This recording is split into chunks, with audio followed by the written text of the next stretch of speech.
घुटनों में दर्द, जोड़ों में दर्द, हड्डियों में दर्द, चलने फिरने में दिक्कत, सीढ़ियां चढ़ने में दिक्कत, साइकिल चलाने में दिक्कत, ऐसी बहुत सारी दिक्कत आजकल सबके साथ आ रही है। ये परेशानी पहले भी होती थी लेकिन ओल्ड एज में होती थी, आजकल ये किसी को भी हो जाती है, इवन बच्चों को भी हो जाती है। तो ऐसे में क्या किया जाए? हम अपनी बोन स्ट्रेंथ को 30 साल की उम्र तक मैक्सिमम पीक पर पहुंचा सकते हैं, 30 साल की उम्र तक, क्योंकि उस टाइम पर हमारे जो ग्रोथ हार्मोन्स हैं बहुत अच्छे से काम कर रहे होते हैं। उस टाइम अगर सही डाइट, सही तरीके अपनाए जाएं तो बोन हेल्थ बहुत अच्छी हो जाती है। लेकिन उसके बाद हमारी बोन हेल्थ जो है वो कम होना शुरू हो जाती है, स्पेशली 40 और 45 के बाद तो बहुत तेजी से डीजेनरेट होना शुरू हो जाती है। वो कई बीमारियां हो जाती है, हड्डी में, एड़ियों में दर्द है, यानी कि आपकी हड्डी बढ़ गई है। वो हड्डी बढ़ी कहाँ से आई वो हड्डी? तो ये सारी डीजेनरेशन के कारण होती है। ऐसी डीजेनरेशन ना हो उसके लिए क्या करना चाहिए, उसके लिए कौन से तरीके अपनाने चाहिए, कैसे काम करना चाहिए, उसके बारे में बात करेंगे। और उसके साथ साथ मैं आपके साथ शेयर करूंगी कि कौन से मिनरल्स, कौन से विटामिन्स बहुत जरूरी है जो आप अपने डाइट में लें, और डाइट में नहीं ले सकते तो सप्लीमेंट्स में लें, जिससे आपकी बोन हेल्थ हमेशा अच्छी रहे। किसी भी एज तक आप 80, 85, 90 के हो जाए लेकिन आपकी बोन खराब ना हो, आपको चलने फिरने में दिक्कत ना हो। क्योंकि एक बार अगर दिक्कत शुरू हो जाती है तो फिर इंसान लाचार हो जाता है। तो लाचारी की हालत से बचने के लिए क्या करना है उसके बारे में बात करेंगे। Hello friends, welcome to our channel let's nurture our minds. बात करने से पहले अगर आपको मेरा वीडियो पसंद आता है तो इसे लाइक करें, चैनल पर नए हैं तो इसे सब्सक्राइब करें और बेल आइकन जरूर दबाएं। जैसे जैसे उम्र बढ़ती है तो मैंने आपको बताया कि कई सारे कारण होते हैं। हार्मोनल इम्बैलेंस हो सकता है, हार्मोनल चेंजेस हो सकता है लेडीज में, स्पेशली मेनोपॉज के बाद कैल्शियम एब्जॉर्प्शन कम हो सकता है, मिनरल्स एब्जॉर्प्शन कम हो सकता है, विटामिन डी की कमी हो सकती है। कोई भी कारण हो लेकिन उससे हड्डियां कमजोर हो जाती है। बोन्स कमजोर मतलब अर्थराइटिस का प्रॉब्लम, ऑस्टियोआर्थराइटिस, ऑस्टियोपोरोसिस, या फिर फ्रैक्चर होने का, बोन फ्रैक्चर का बहुत ज्यादा चांसेस हो जाते हैं।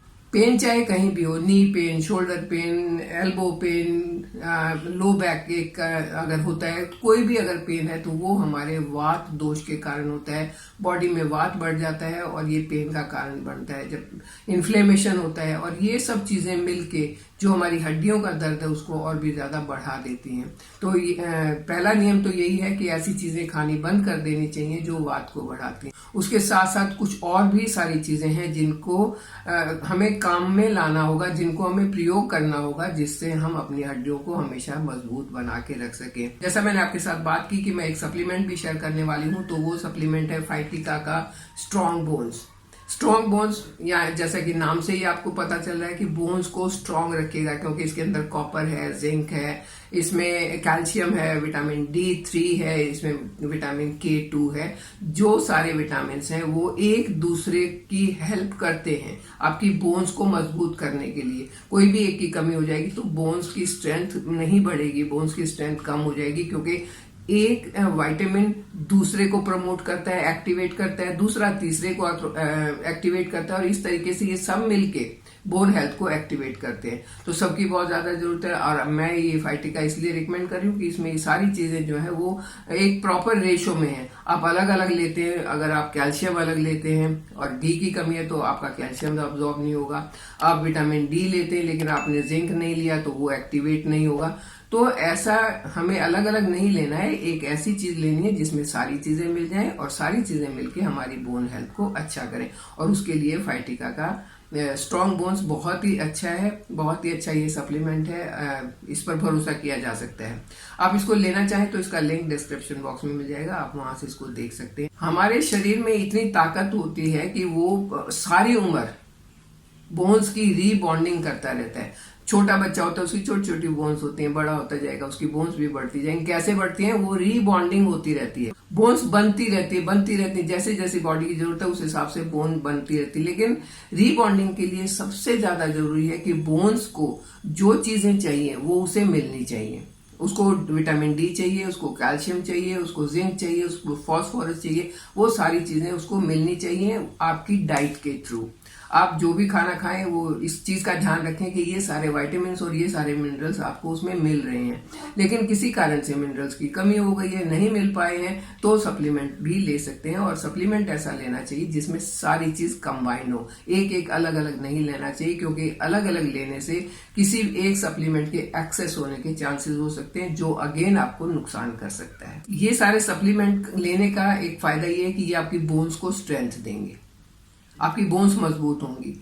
बोन्स में जो कार्टिलेज घिस गई है या खत्म हो गई है उसको रीजनरेट करने में मदद करेंगे और उसको घिसने नहीं देंगे। अगर आपकी बॉडी में ये सारी चीजें शुरू से हैं तो वो घिसेगा ही नहीं, और अगर घिस गया है तो सप्लीमेंट लेने से वो ठीक हो जाएगा। कैल्शियम तो हमारी नर्व्स के लिए, हमारे सेल्स के लिए, हमारे मसल्स के लिए बहुत जरूरी है। कोई भी लेडी डॉक्टर के पास जाती है आफ्टर 40 तो कैल्शियम तो वो सबसे पहले बिना पूछे लिख देते हैं कि आपको कैल्शियम तो ले लेना चाहिए, लेकिन वो कैल्शियम तब तक एब्सॉर्ब नहीं होगा जब तक आपके अंदर D3 नहीं है, विटामिन D3 नहीं है। आजकल विटामिन D3 की कमी बहुत लोगों में हो रही है क्योंकि हमारा सन एक्सपोजर खत्म हो गया है, कम हो गया है। कुछ एरियाज ऐसे हैं जहां सन आता ही नहीं है, और कई ऐसे आजकल हमारे वर्क जो काम करने का तरीका ऐसा हो गया है कि हम अपनी एसी गाड़ी में बैठ के ऑफिस तक गए, वहां एसी ऑफिस है, वहां बैठ के सारा दिन काम किया और रात को घर आ गए फिर से एसी में। तो आप तो सारा दिन एसी में रहे, आपको कहाँ सन एक्सपोजर मिला? और अगर नहीं मिला तो आपको कहाँ से विटामिन D3 मिलेगा? विटामिन D3 जो है वो आजकल फोर्टिफाइड फ्रूट में मिलता है, फूड्स में मिलता है, लेकिन जो नेचुरल तरीके से मिल जाए उसकी बराबरी तो कहीं नहीं हो सकती है। आपको अगर नहीं मिल रहा है तब आपको उसका सप्लीमेंट लेना पड़ेगा। विटामिन D3 जो है वो कैल्शियम को एक्टिवेट करेगा। मैग्नीशियम आपके कार्टिलेज को रीजनरेट करने में मदद करेगा। अगर बोन्स में जिंक सही मात्रा में है तो फ्रैक्चर का डर नहीं रहेगा, फ्रैक्चर नहीं होगा। तो देखिए, एक के साथ दूसरा जुड़ा हुआ है, एक होगा तो आपका ये ठीक होगा, ये ठीक होगा तो दूसरा ठीक होगा। तो जरूरत है आपको सब चीजों को लेने की। आपने ऐसी डाइट ली जिसमें आपको सारे मिनरल्स मिल गए, सारे विटामिन मिल गए, तब तो बोन प्रॉब्लम होने का कोई चांस नहीं है, कोई डर नहीं है। लेकिन सिर्फ खाने से ही बोन्स की प्रॉब्लम हल नहीं हो जाएगी। बोन्स उस चीज को कब लेंगी? जब उनको भूख लगेगी। आप कब खाना खाते हो? आपको एनर्जी चाहिए, लेकिन कब खाना खाते हो? जब आपको भूख लगती है। उसी तरीके से जब बोन्स को भूख लगेगी तो वो आपके फूड से इन सारे मिनरल्स को, इन सारे विटामिन को लेंगी और अपने आप को रीबॉन्डिंग करेंगी, अपने आप को हील करेंगी, सही करेंगी। लेकिन अगर उनको भूख ही नहीं लगी तो तब तो वो लेंगी नहीं। आपने खाया लेकिन आपका ऐसे ही पड़ा हुआ है। अब उनको भूख लगेगी जब आपकी फिजिकल एक्टिविटीज सही होंगी। फिजिकल एक्टिविटीज पर ध्यान देना बहुत जरूरी है, जैसे cycling, walking, jogging, on the spot jogging, या स्किपिंग भी कर सकते हैं। अगर आप कर सकते हैं तो वो भी अच्छी रहती है। डांस का शौक है तो डांस कर लो, उससे भी बोन हेल्थ अच्छी होगी, क्योंकि उससे भी बोन्स को भूख लगेगी और बोन्स में उन मिनरल्स विटामिन को यूज करेंगे और हेल्थी हो जाएंगी। ये दो चीजें बहुत जरूरी है कि आपको अपनी डाइट पर ध्यान देना है और आपको अपनी फिजिकल एक्टिविटीज पर ध्यान देना है, तभी आप अपनी बोन्स को हेल्दी रख सकते हैं। और अगर आप सप्लीमेंट भी लेते हैं तब भी आपकी फिजिकल एक्टिविटी अगर कम हो गई तो वो सप्लीमेंट आपको ज्यादा फायदा नहीं करेंगे। हर हालत में आपको अपनी फिजिकल एक्टिविटी को बना के रखना है। आपको किसी भी दर्द को लेके बैठ नहीं जाना है कि मुझे तो घुटनों में दर्द हो रहा है, मैं नहीं चल सकता। ये नहीं चल सकता कहना बहुत आसान है, लेकिन उसके कितने इफेक्ट हो जाएंगे आपको आप सोच भी नहीं सकते। अगर आप एक हफ्ता नहीं चले तो आपकी बोन की हेल्थ जो है वो 1 साल एज उसकी बढ़ जाएगी। जितना 1 साल में नुकसान होना था वो 1 हफ्ते में आपको नुकसान हो जाएगा। तो आपने फिजिकल एक्टिविटीज को बंद नहीं करना है, चलने फिरने को बंद नहीं करना है, अपनी डाइट पर ध्यान देना है। इसके साथ साथ कुछ और चीजों का भी ध्यान रखना है। अगर आप प्रॉपर रेस्ट करते हैं तो आपकी बॉडी का भी एंटीयर जो हुआ था वो रिपेयर होता रहता है। तो आपके लिए रेस्ट करना भी जरूरी है, तभी आपकी बोन्स सही होंगी। स्मोकिंग एंड ड्रिंकिंग, ये दोनों भी बोन हेल्थ के लिए बहुत खराब है। तो स्मोकिंग को तो तुरंत डिसकंटिन्यू कर देना चाहिए, बंद कर देना चाहिए। और अगर आप ड्रिंकिंग के बिना नहीं रह सकते हैं तो 1 पैक पर आ जाओ, ज्यादा पीना बंद कर दो, नहीं तो आपकी हड्डियों में बहुत नुकसान होने वाला है जो अनरिपेयरेबल होगा। आप कितने भी घुटने बदलवाते रहो, आप नहीं चल पाओगे ठीक से। तो अगर आपको अपने लंबी उम्र तक चलते फिरते रहना है तो ड्रिंकिंग एंड स्मोकिंग को बंद करना चाहिए। और सबसे इंपॉर्टेंट चीज, मैनेज योर वेट। जब आप चलते फिरते रहेंगे तो वेट बढ़ेगा ही नहीं। आपका चलना फिरना हड्डियों के लिए जितना जरूरी है ना, उतना ही आपका वेट लूज करने के लिए भी जरूरी है। तो आप अपनी फिजिकल एक्टिविटीज पर ध्यान दें, डाइट पर, तो आपका वेट नहीं बढ़ेगा। वेट नहीं बढ़ेगा तो बोन्स के ऊपर एक्सेस प्रेशर नहीं आएगा और बोन डिजेनरेट नहीं होंगी। तो ये कुछ एक चीजें हैं जिनका ध्यान रखा जा सकता है। साथ में ये सप्लीमेंट लेके अपनी बोन्स को हेल्दी रखा जा सकता है। मुश्किल नहीं है ना, कर सकते हैं ना, तो करके देखिए। मैंने पहले कुछ एक रेसिपी शेयर की हुई है, जो अगर आपको बोन्स में हल्का हल्का दर्द रहता है या दर्द होना शुरू हो गया, तो उस टाइम पर वो रेसिपीज बहुत काम आ सकते हैं। एक मैंने बनाई थी हार सिंगार के पत्ते से। हार सिंगार के पत्ते को आप 7-8 पत्ते को पानी में बॉईल कर लें, या तो उसकी चटनी बना के बॉईल कर लें, या एज इट इज भी आप तोड़ के पत्ते को डाल दें और बॉईल कर लें। वो काढ़ा बना के अगर आप सुबह सुबह पीते हैं तो वो पेन किलर का काम करता है। आपकी बोन्स में दर्द नहीं होगा। जब दर्द नहीं होगा तो आप चल फिर पाएंगे, वॉकिंग जॉगिंग सब कर पाएंगे। इसके साथ एक और रेसिपी, एक और ट्रिक मैं आपको बताने वाली हूँ, जो ना सिर्फ आपकी बोन हेल्थ के लिए, आपकी स्किन के लिए, आपके बालों के लिए और आपकी ओवरऑल हेल्थ के लिए भी बहुत अच्छी है। और क्या है वो? आपने सिर्फ 2 अखरोट और 5 बादाम डेली खाने हैं।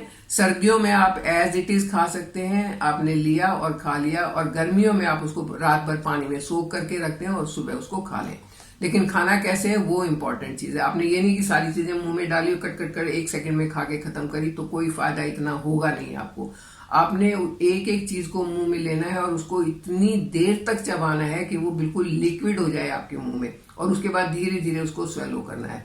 जब आपके सलाइवा के साथ मिलके वो लिक्विड होके आपके डाइजेशन के लिए आपके पेट में जाएगी, तो उसके जितने मैक्सिमम न्यूट्रिएंट्स हैं वो आपको मिल जाएंगे तुरंत, और उससे आपकी स्किन बहुत अच्छी होगी। रिंकल्स पिंपल्स का डर नहीं होगा, अर्ली एजिंग का डर नहीं होगा। एजिंग के प्रोसेस को भी स्लो करता है, बोन डिजेनरेशन के प्रोसेस को भी स्लो करता है। तो ये तो बहुत हेल्दी चीज है, आप इसको खा सकते हैं, अपनी हेल्थ को अच्छा रख सकते हैं। और अपनी हेल्थ को अच्छा रखिए, बोन्स को स्ट्रांग रखिए, मेरे साथ बने रहिए, चैनल को सब्सक्राइब कीजिए। Thank you.